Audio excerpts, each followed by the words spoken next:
नमस्ते दोस्तों। आज हम चर्चा करने जा रहा है बिहार का पॉलिटिक्स का ऊपर।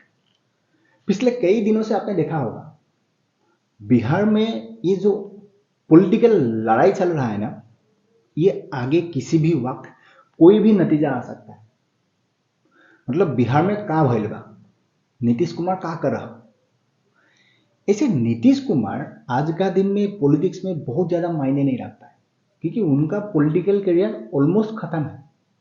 क्योंकि लास्ट विधानसभा चुनाव का जब प्रसार चल रहा था, यही नीतीश कुमार ने कहा था कि अंत भला तो सब भला। इसे नीतीश कुमार को पलतूराम भी कहता है। सत्ता के लिए नीतीश कुमार साहब काफी बार अपना रंग बदल चुका है। पहले आरजेडी का साथ था, फिर बीजेपी का साथ, फिर आरजेडी का साथ। तो आगे क्या फिर से नीतीश कुमार आरजेडी का साथ छोड़ के बीजेपी का साथ आने वाला है? ये जानना जरूरी है, तो वीडियो एंड तक जरूर देखिए। अगर आपने मेरा चैनल को अभी तक सब्सक्राइब नहीं किया है वो कर लीजिए, आपके लिए फ्री है, मेरे लिए मायने रखते हैं। और साथ में नोटिफिकेशन बेल ऑन कर लीजिएगा। कर्पूरी ठाकुर जी को भारत रत्न भी प्रदान किया गया। अब आप जानिए ना, उनको भारत रत्न प्रदान करने के लिए तो हम तो शुरू से कह रहे हैं, हर साल पहले कांग्रेस की सरकार या और की सरकार, बाद में अभी जो सरकार है, इन सब लोगों को हम अनुरोध करते रहे, लिखते रहे कि भाई जननायक कर्पूरी ठाकुर जी का भारत रत्न प्रदान किया जाए। मैं इसके लिए केंद्र सरकार को और प्रधानमंत्री जी को भी मैं बधाई देता हूं कि उन्होंने स्वीकार कर लिया। तो आपने नीतीश कुमार साहब का जो देश का प्राइम मिनिस्टर नरेंद्र मोदी साहब को तारीफ किया हुआ ये बयान सुना है, उसी से काफी सारा लोगों को दिक्कत भी है, क्योंकि नीतीश कुमार साहब इंडिया अलायंस का पार्ट है। जो नीतीश कुमार कुछ दिन पहले तक इसी नरेंद्र मोदी को क्या कह रहा था कि 14 में आया तो 26 में चला जाएगा।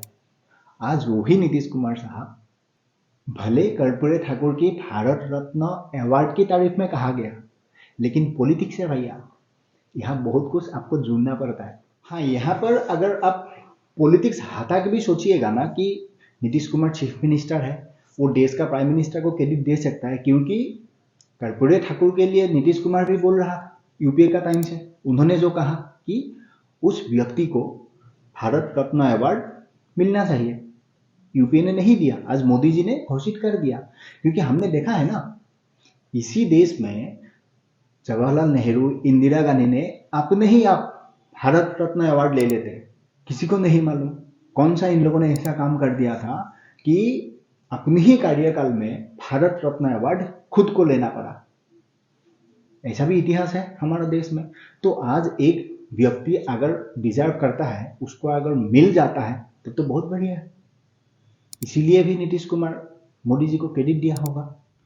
तो अभी तक जो भी अपडेट आया है बिहार से, यही आया है कि किसी भी वक्त Nitish Kumar as a chief minister resign कर सकता है। तो नीतीश कुमार रिजाइन करेगा मतलब विधानसभा गया। तो विधानसभा अगर चला जाएगा, अगला जो कार्रवाई है उसके लिए भी नीतीश कुमार कानूनी कार्रवाई के लिए नीतीश कुमार कोई कानून का जो एक्सपर्ट है उससे सलाह ले रहा है। तो ये देखने लायक होगा। लेकिन जहां तक मैं समझ पा रहा हूं, बिहार का जो ये ड्रामा चल रहा है ना, ये तो मेरा पॉइंट ऑफ व्यू में बिल्कुल क्लियर है कि नीतीश कुमार भारतीय जनता पार्टी के साथ मिलके फिर से सरकार बनाने जा रहा है। जी हाँ, पॉलिटिक्स है, यहाँ कुछ भी हो सकता है। अब लोग यहाँ पर ये भी कहेगा या भारतीय जनता पार्टी कल तक तो नीतीश का अगेंस्ट में था, आज फिर जोड़ के फिर गठबंधन, ये पॉलिटिक्स है, हो सकता है। लेकिन प्रश्न ये नहीं है, यहाँ सबसे बड़ा प्रश्न ये है, अगर सही में बीजेपी और नीतीश कुमार मिलकर बिहार में विधानसभा फॉर्म करता है, यानी बिहार का जो स्टेट गवर्नमेंट है ये फॉर्म करता है, तो यहाँ पर सबसे बड़ा मुद्दा होगा 2024 जो अगला लोकसभा चुनाव है, वहां पर चिराग पासवान का क्या रोल होगा, ये सबसे बड़ा मुद्दा है। क्योंकि चिराग पासवान के बिना भारतीय जनता पार्टी को बिहार में 30+ सीट से जीतना थोड़ा सा दिक्कत होगा, ये क्लियर है। अगर एनडीए लोकसभा इलेक्शन में बिहार में 30-35 सीट जीतना है तो चिराग पासवान को, भारतीय जनता पार्टी को पहला प्रायोरिटी देना पड़ेगा, क्योंकि वो एक अच्छा पॉलिटिशियन है। और मैं जहां तक हमारा देश का प्राइम मिनिस्टर से लेके होम मिनिस्टर को जानता हूं, ये जो मोदी शाह वाला जो जोड़ी है, ये पहला प्रायोरिटी नीतीश से ज्यादा चिराग पासवान को ही देगा और देना ही पड़ेगा, क्योंकि लोकसभा सबसे बड़ा मुद्दा है यहाँ पर। नीतीश कुमार का करियर तो ऐसे ऑलमोस्ट उन्होंने जो करना था कर लिया है। अब चिराग पासवान जैसा पॉलिटिशियन को, जो राइजिंग स्टार है, बिहार की जनता भी उसे लाइक करता है, उसको हाथ में रखना सबसे इंपॉर्टेंट है। ऐसे देश में आजकल पता नहीं ये क्या हो गया लोगों को। रामलला का प्राण प्रतिष्ठित जिस दिन हो गया था उससे पहले से हमने देखा ये कपिल सिब्बल, फारूक अब्दुल्ला, ये लोग भी प्रभु राम का बारे में जय जय कर रहा था। कपिल सिब्बल वो लॉयर था जिन्होंने प्रभु राम का मंदिर नहीं बनने के लिए सुप्रीम कोर्ट में तर्क दे रहा था कि राम तो है ही नहीं, राम मंदिर बनना ही नहीं चाहिए। 24 लॉयर में से एक वो भी था ना। लेकिन आज फारूक अब्दुल्ला साहब के साथ ये लोग जय जयकार, वो भी प्रभु राम का। फारूक अब्दुल्ला साहब में तो राममय हो गया पूरा, आपने देखा होगा, सोशल मीडिया में वायरल हो रहा था।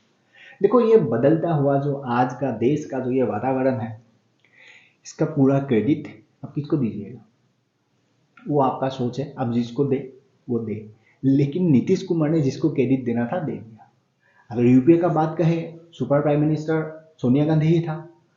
उनका टाइम से लगातार आज तक मांगे कर रहा था कि कर्पूरी ठाकुर को भारत रत्न अवार्ड दिया जाए।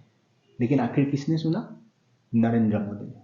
वो तो सुनेगा ही, क्योंकि उनको मालूम है नरेंद्र मोदी 24/7 पॉलिटिक्स करता है देश हित के लिए, उनको मालूम है। नीतीश कुमार ने उसी रैली में जो मोदी जी को क्रेडिट दिया, यूपीए का बारे में जो कहा, साथ में और कुछ बातें कहेंगे, पहले वो भी सुन लेते हैं एक बार। आजकल लोग परिवार का लोग कितना पढ़ता रहता, करते रहता है, नेता बनता है, लेकिन आजकल तो बहुत लोग अपने परिवार को बढ़ाते रहता है।